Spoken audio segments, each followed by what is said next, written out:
গাজল মহাবিদ্যালয়ের পড়ুয়াদের মধ্যে আইনি পরিষেবা ও সাইবার ক্রাইম বিষয়ে সচেতনতা বৃদ্ধি করতে মালদা জেলা আইনি পরিষদ কর্তৃপক্ষ এক শিবিরের আয়োজন করা হয়। গাজল মহাবিদ্যালয়ের ওমেন সেল ও জেলা আইনি পরিষেবা কর্তৃপক্ষের যৌথ উদ্যোগে এই শিবিরের আয়োজন করা হয়।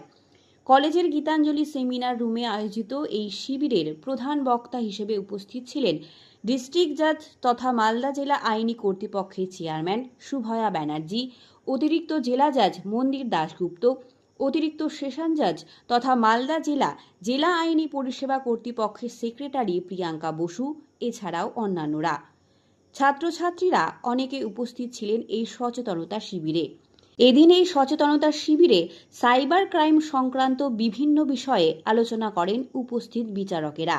কিভাবে সাইবার ক্রাইম থেকে রেহাই পাওয়া যাবে, এই সমস্ত বিষয় নিয়েও আলোচনা করা হয়।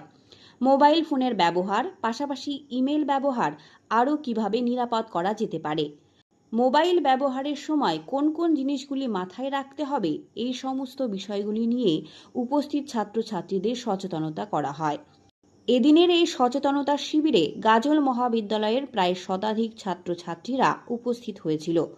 সাইবার ক্রাইম ছাড়াও আইনি পরিষেবা কর্তৃপক্ষের কি কাজ, সহজেই কিভাবে আইনি পরিষেবায় সুযোগ সুবিধা পাওয়া যায়, এই সমস্ত বিষয়গুলি নিয়ে বিস্তারিত আলোচনা করা হয়।